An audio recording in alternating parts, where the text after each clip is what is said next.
Jack and Jill went up the hill to fetch a pail of water. Jack fell down and broke his crown, and Jill came tumbling after. Jack got up, and home did trot as fast as he could caper, to old Dame Dob, who patched his knob with vinegar and brown paper. Jack and Jill went up the hill to fetch a pail of water. Jack fell down and broke his crown, and Jill came tumbling after. Jack and Jill went up the hill, the very tall, incredibly still. A peak named Mount Misfortune's brow, where common folk don't go, or how. They'd reach the top, the stories told, of buckets filled with green moss mold. Not water clear, or sparkling bright, but stardust gathered in the night. Jack, he wore a hat of straw, a grin that broke the morning law. Of gloom and fear the village shared, for no one truly ever dared to seek the well that lay above, a source of magic, health, and love. And Jill, she wore a dress of blue, with boots of leather, strong and new. They didn't go for simple thirst, their quest was greater, and the first such journey in 100 years. They went to conquer all their fears, to find a cure for Granny Mae, whose laughter withered day by day. The legend said the water held a secret power, often felled by wicked creatures, dark and sly, that nested near the mountaintop sky. The treacherous path.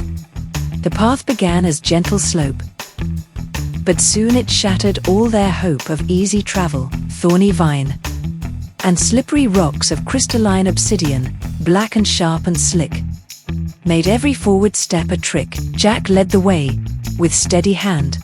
He cut the creepers from the land. "Be careful, Jill," he called behind. "The trail's a serpent, hard to find," she answered back with puff and pant. "If we succeed, we'll plant a giant plant, a sunflower tall, right on the square, to show the village we were there." They climbed past trees with silver leaves, where tiny spider spirits weaves a glittering thread from branch to branch, and witnessed an enormous avalanche of pebbles rolling to the deep. They promised one another keep each other safe, a solemn pact. There was no turning, no retreat, no tract to guide them but their own brave heart. A truly monumental start. They fought a swarm of biting flies. With wings the color of sunset skies, they crossed a gorge on a log so thin it felt like fate would drag them in. Jack stumbled once, his bucket dropped, and for a moment, terror stopped his heart. It swung and hit a rock, but Jill's quick hands withstood the shock. She snatched the handle in the air. A moment closer to despair, the guardian of the well. The atmosphere began to change, the air grew thin, the view grew strange. The clouds were swirling, indigo. The sun was setting, soft and slow. They reached a clearing, flat and round, and heard a low and rumbling sound.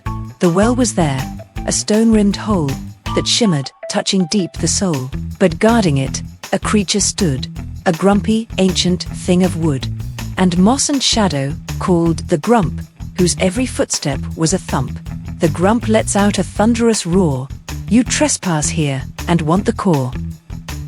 Jack shouted, "We have come so far, to find a cure, a glowing water for Granny Mae, who's sick and weak."